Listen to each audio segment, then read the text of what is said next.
Hello friends, welcome to my YouTube channel Mathologic.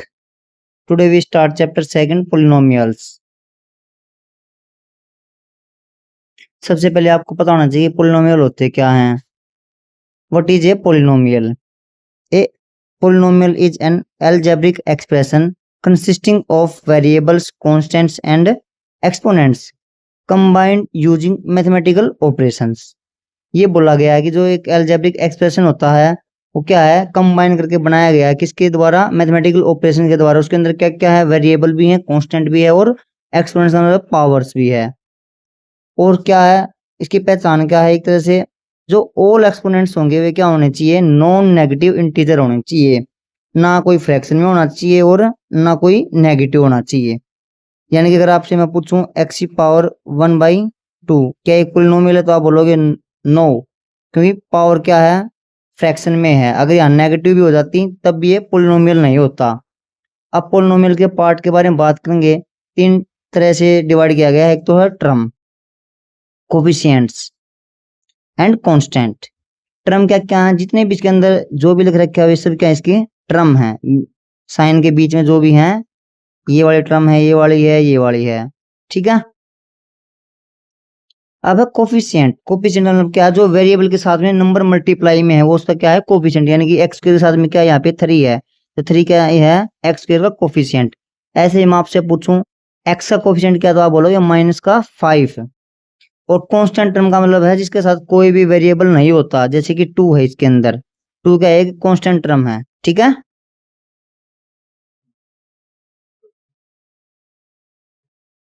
अब क्या है टाइप्स, नंबर ऑफ टर्म के अकॉर्डिंग हम पहले डिवाइड कर रखे हैं इसको 3 पार्ट्स में. फर्स्ट क्या है, मोनोनोमियल, फिर बाइनोमियल, उसके बाद ट्राइनोमियल. मोनोनोमियल्स का मतलब क्या है, जिसमें एक ही टर्म हो, नॉन जीरो टर्म होनी चाहिए, वो क्या होगी, मोनोनोमियल. ये लिख भी रखा है यहाँ पे. ऐसे ही क्या है, बाइनोमियल. बाई का मतलब होता है टू, जिसके अंदर टू टर्म हो, contain exactly two distinct term, यानी कि अलग अलग होनी चाहिए. जैसे 2x - 3, ये टू टर्म्स हैं इसके अंदर. ऐसे ट्राइनोमियल है. ट्राइनोमियल में क्या है, जिसके अंदर 3 टर्म होंगी और तीनों क्या होनी चाहिए, अलग अलग होनी चाहिए. ठीक है. अब है क्लासिफाइड बाय डिग्री. डिग्री के अकॉर्डिंग हमें अलग अलग बताना भी कौन से किस टाइप के हैं, लेकिन हमें पहले पता तो होना चाहिए डिग्री होती क्या है. डिग्री वो होती है किसी भी पोलिनोमियल्स के अंदर जो हाईएस्ट पावर होती है वेरिएबल की, उसको हम बोलते हैं डिग्री. जैसे कि लास्ट वाला ही मैंने क्यूबिक पोलिनोमियल से स्टार्ट कर दिया. क्यूबिक की ये क्या है, जनरल फॉर्म है. ठीक है. इसके अंदर जो वेरिएबल की हाईएस्ट पावर क्या है, यहाँ पे 3 है. ठीक है. तो इसकी डिग्री भी क्या होगी, 3. ऐसे ही क्वाड्रेटिक, जिसके अंदर पावर क्या होती है, 2, तो डिग्री भी क्या होगी, 2. लीनियर इक्वेशन, इसमें वेरिएबल क्या होता है, सिंगल वैल्यूज में होता है, तो इसकी वैल्यू भी क्या है, 1. कांस्टेंट टर्म, कांस्टेंट टर्म का मतलब क्या है, 2 मान लिया मैंने यहाँ पे 2. अगर मैं इसको एक्स की पावर 0 से मल्टीप्लाई करूँ तब भी क्या रहेगा, 2, क्योंकि किसी भी नंबर की पावर 0 होगी तो उसकी वैल्यू क्या होती है, 1. 2 इंटू में 1 क्या आएगा, 2 ही आएगा ये. तो इसकी पावर क्या होगी, 0. ठीक है. और जीरो पोलिनोमियल, जिसका कोई है ही नहीं, कुछ भी नहीं, तो इसकी वैल्यू जो डिग्री है वो भी हम डिफाइन नहीं कर सकते, इसलिए अनडिफाइंड. ठीक है. अब क्या, what is a zero of a polynomial. Zero of a polynomial होता क्या है, a real number k is defined as zero polynomial. कोई पी ऑफ के है, वो जीरो को डिफाइन करता है कैसे, p of x if and only if the value of p of x at k evaluate to exactly 0, यानी के की वैल्यू क्या आनी चाहिए, 0 आनी चाहिए. मतलब ये है कहने का कि कोई भी हमें पोलिनोमियल दे दिया, उसके अंदर जो वेरिएबल की वैल्यू पुट करेंगे, उसको सोल्व करने पे जो लास्ट में आंसर आएगा वो 0 आएगा, तो क्या वो उसका जीरो ऑफ ए पोलिनोमियल है. एग्जाम्पल से समझते हैं हम. देखो x² - 3x प्लस का 2 एक एग्जाम्पल है. एक्स की वैल्यू क्या दे दी यहाँ पे, 2 दे दी. ठीक है. तो 2 की वैल्यू मैंने पुट की, 2 का स्क्वायर -3 इंटू में 2 प्लस का 2, 4 - 6 प्लस का 2 यहाँ पे, तो इसको ऐड किया तो क्या आएगा, 0 आ रहा है यहाँ पे. तो यानी कि 2 is the real zero of A P of x. ठीक है. जहां पर वैल्यू पुट करने पे आंसर 0 आ जाए वो उसका क्या है, जीरो ऑफ ए पोलिनोमियल. अब हम बात करें ग्राफ के बारे में. अगर ग्राफ के अकॉर्डिंग हमसे पूछा जाए zero of a polynomial, direct जहां भी एक्स एक्सिस है अगर उसको टच कर रहा, अगर आप जितनी जगह टच करेगा वे उसकी क्या होंगी, नंबर ऑफ जीरोज। यहाँ पे क्या है, number of zeros, number of zeros क्या है यहाँ पे, जीरो ही है, क्योंकि एक्स एक्सिस को टच कर ही नहीं रहा हमारा ग्राफ। ठीक है, the x axis rule, x axis का रूल क्या आता है, real zeros of any polynomial of x are precisely the x coordinate of the point where its graph intersect और टच द एक्स एक्सिस। यही बोल रखा है भाई, टच करेगा वहीं पे होगा।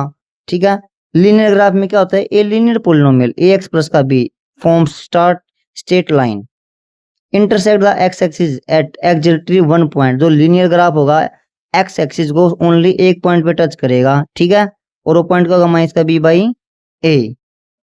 ठीक है, अब क्वाड्रेटिक की बात करेंगे, एक quadratic polynomial from A U shape parabola, ये यू शेप पैराबोला बना रखा है।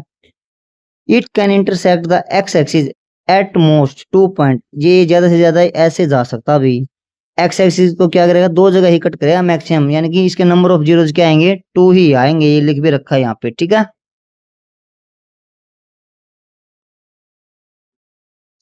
The x axis intersection, x axis intersection अभी अभी बताया है सेम, अभी जहां भी एक्स एक्सिस टच कर रही है वो क्या है, नंबर ऑफ जीरोज हैं। सिमेट्रिक पैराबोलाज के बारे में बता रखे, quadratic polynomial produce a symmetric crowd U shaped graph called parabola. ठीक है, जितनी बार टच करेगा वो भी बता दिया, एन की फॉर्म में अलजेब्रिक फॉर्म में बता दिया भाई, एन डिग्री है यानी कि नंबर ऑफ जीरोज भी क्या होंगे इसके, एन ही होंगे। ठीक है, अब क्या है relationship between zeros and coefficient, coefficient और जीरोज के बीच में क्या रिलेशन है अभी हमें वो डिस्कस करना। सबसे पहले क्या है कि एक क्वाड्रेटिक इक्वेशन दी हमें, a x square plus b x plus में सी, इसमें के क्या होंगे, टू रियल रूट्स होंगे, रियल तो नहीं कह सकते हम यहाँ, कैसे भी रूट हो सकते हैं, टू रूट होंगे अल्फा एंड बीटा। अगर सम ऑफ रूट्स की बात करेंगे, अगर इन दोनों रूट्स को मैं ऐड करूंगा तो आंसर क्या आएगा, माइनस में कोफिशिएंट ऑफ एक्स, यहाँ पे क्या है प्लस का बी, साइन साथ में जरूर लिखना भाई, divide by coefficient of x square. ठीक है, पॉजिटिव है तो पॉजिटिव, अगर नेगेटिव है तो नेगेटिव लिखना यहाँ पे। डन, ऐसे प्रोडक्ट ऑफ जीरोज यानी कि अल्फा इंटू में बेटा क्या होता है, सी बाई ए, सी क्या है यहाँ पे कांस्टेंट टर्म, कांस्टेंट के साथ पॉजिटिव साइन है, अपॉन में कोफिशिएंट ऑफ एक्स स्क्वायर। ठीक है,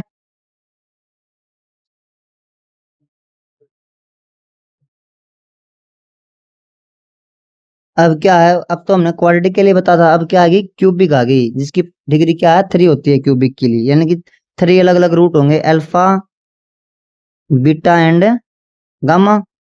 अगर तीनों को मैं ऐड करूंगा यानी कि सम निकालूंगा तो उसका मतलब क्या है, coefficient of x square minus में coefficient of x square divide में कोफिशिएंट ऑफ एक्स क्यूब।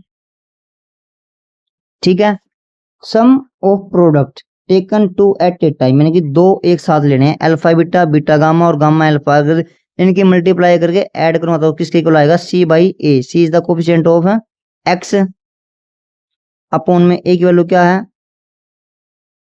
ये किसकी है, एक्स की पावर क्यूब, एक्स की पावर थ्री।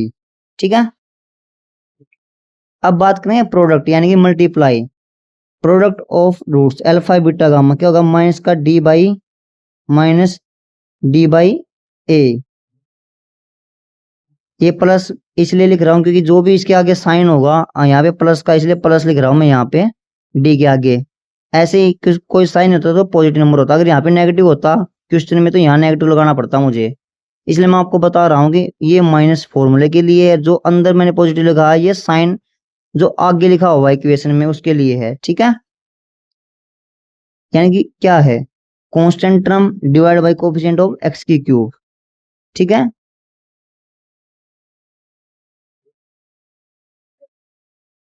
अब हम बात करेंगे, हमें जीरोस दे रखे हैं, मान लो अल्फा और बीटा की वैल्यू दे दी, उससे हमें क्या निकालना है, सॉरी अल्फा और बीटा का सम दे दिया और प्रोडक्ट दे दिया, तो उससे मुझे क्या निकालना है, इक्वेशन बनानी है। इक्वेशन कैसे बनाएंगे, देखो, if you give are sum alpha plus का बीटा ऐसा है, प्रोडक्ट पीछे डिनोट कर दिया।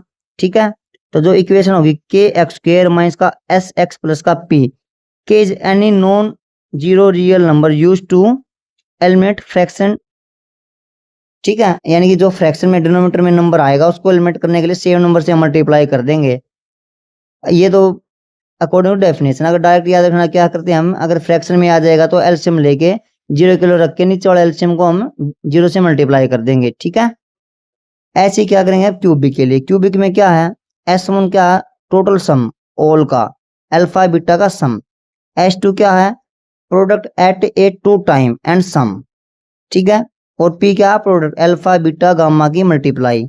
तो यानी कि के एक्स क्यूब माइनस का S1 x square plus S2 x minus का P।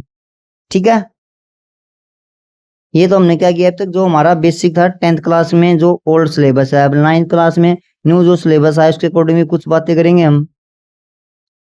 एक और चीज क्या है, रिमाइंडर एंड फैक्टर थ्योरम। ये रही remainder and factor theorem. Remainder से ही हमने क्या बनाया है, फैक्टर थ्योरम को ड्राइव किया है। देखो कैसे, when any real number when any real polynomial p of x of degree n, कोई भी डिग्री है, is divided by A linear polynomial या बाइनोमियल लिख रखा है यहाँ पे क्योंकि दो टर्म है। अगर मैं किसी को डिवाइड करता हूँ पोलिनोमियल को x माइनस ए से, कोई भी हो सकता है, a की वैल्यू रियल नंबर।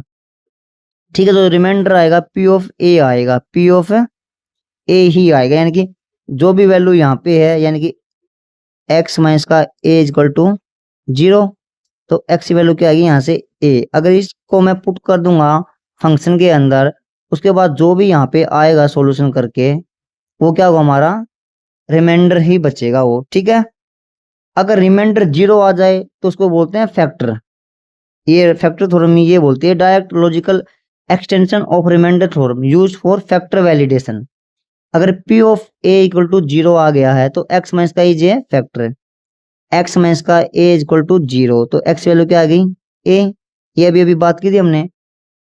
ठीक है, इसको अगर मैं पुट कर दूं फंक्शन में और आंसर क्या आ जाए, 0 आ जाए, तो यानी कि x माइनस का a is the factor of the polynomial. ठीक है, अब क्या है, real world linear pattern. Linear का मतलब क्या है, एक स्ट्रेट लाइन में ही। ठीक है, कुछ एग्जांपल्स भी दे रखे हैं, देखते हैं कुछ। When the side length of a square increase its parameter grows at a constant linear rate. ये बोल दिया है कि अगर साइड इंक्रीज कर दी तो एक कांस्टेंट रेट से ही क्या होगा, उसका पैरामीटर भी क्या होगा, इंक्रीज होगा। तो साइड एस है, पैरामीटर क्या है पी से, तो इसका पैरामीटर क्या होता है, पी इक्वल टू 4s। ये दे दिया, अगर 0.5 सेंटीमीटर इंक्रीज कर रहे हैं हम लेंथ को, तो जो पैरामीटर होगा क्या है, 2 सेंटीमीटर इंक्रीज होगा, 4 टाइम्स इंक्रीज हो जाएगा। ठीक है, constructing the linear relation, linear algebraic pattern from when variables change by a constant। Variable क्या है, एक कांस्टेंट के द्वारा चेंज कर दिया जाए। Identical identical step over fixed interval. ठीक है, standard structural linear algebraic form क्या है, y equal to a x plus का b। एक है where a represent constant rate of change, यानी कि एक कांस्टेंट टर्म में जो चेंज हो रहा है अभी 1 महीने में या 2 महीने में, ऐसे 1 मंथ 2 मंथ या 1 डे, कुछ भी चेंज हो रहा है किसी भी चीज में, वो क्या है, उस रेट को दिखाता है। बी क्या है, एक फिक्स्ड जो स्टार्टिंग में है। वाई इंटरसेप्ट, अब आपको इंटरसेप्ट के बारे में बताना पड़ेगा। दो इंटरसेप्ट होते हैं, एक तो होता है एक्स इंटरसेप्ट, एक होता है वाई इंटरसेप्ट। जहां भी एक्स एक्सिस पे कट करेगा वो क्या होगा, ग्राफ जब भी एक्स एक्सिस पे टच कर रहा है वो क्या है, एक्स इंटरसेप्ट। और वाई पे टच करेगा, ये वाई है, यहाँ पे कोई भी टच करेगा वाई पे, तो ये क्या हो जाएगा, वाई इंटरसेप्ट। ठीक है, यानी कि जो भी इंटरसेप्ट पूछा गया है उसी पे कट होती है लाइन। ठीक है,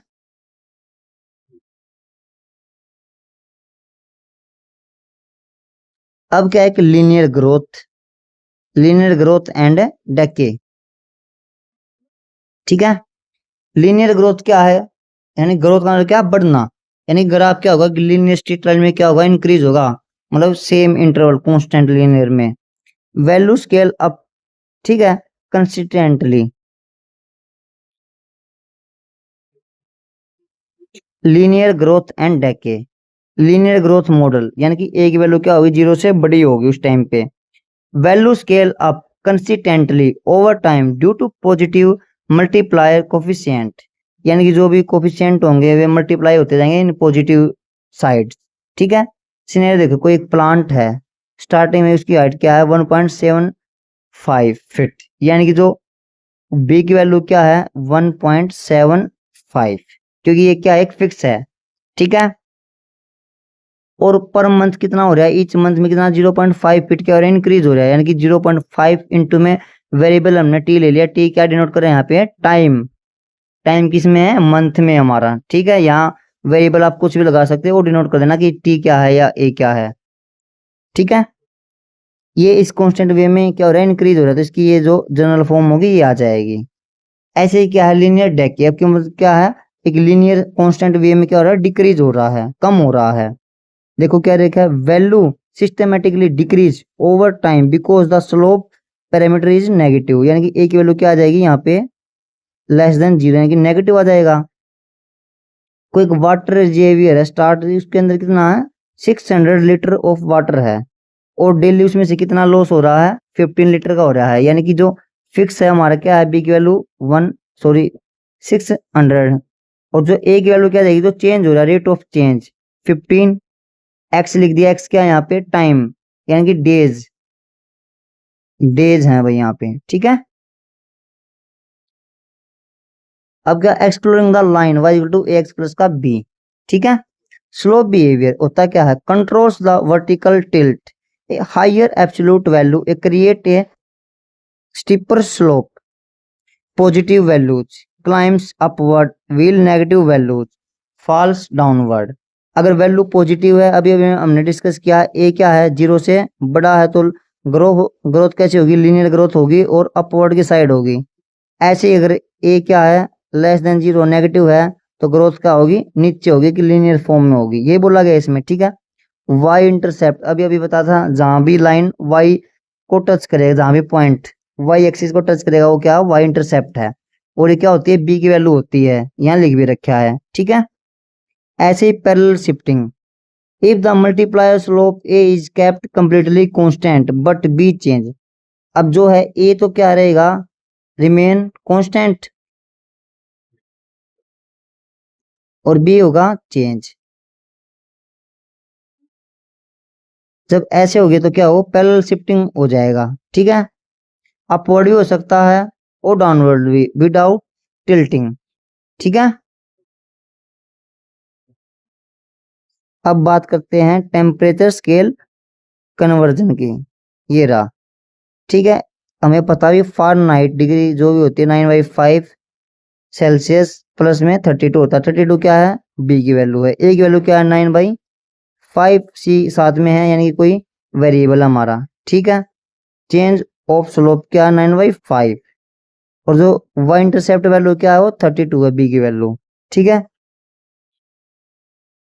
यहाँ पे देखो कि we can identify structural mathematical attributes from this physical conversation polynomial. Initial value क्या है एट C0 पे है, ठीक है। Fahrenheit read 32 degree Fahrenheit, freezing point होता है ये। प्रोपोर्शनल शिफ्टिंग में क्या है every 5 degree Celsius increase yield an exact uniform increase of 9 degree Fahrenheit. Rate of change क्या है 1.8 या 9/5, ये भी अभी हमने यहाँ डिस्कस किया था, ठीक है। Parabola upward and downward, upward का मतलब क्या है कुछ ऐसे बनेगा, डाउनवर्ड का मतलब क्या है कुछ ऐसे बनेगा, डाउनवर्ड के नीचे की साइड फेस। इसमें क्या बोला गया है कि वाई स्क्वायर, इसमें क्या है एक वैल्यू क्या ग्रेटर देन 0 होगी इसके अंदर, एज ग्रेटर देन 0 जैसे कि यहाँ पे है, ठीक है। तो इसमें क्या है the lowest point on this curve is called the minimum vertex of the parabola. जो जो लोवेस्ट पॉइंट होगा क्या है मिनिमम वर्टेक्स होगा इसका पैराबोला का। और दूसरे वाले में क्या है डाउनवर्ड वाले में क्या है जो एक वैल्यू क्या है नेगेटिव होगी, देखो यहाँ पे शो भी हो रहा है -3, ठीक है। The highest point on this curve is called the maximum vertex of the parabola. तो पैराबोला के जो क्या है हाईएस्ट पॉइंट है वो क्या होगा maximum vertex of A parabola, ठीक है। इसी के साथ बेसिक हमारा कंप्लीट होता है।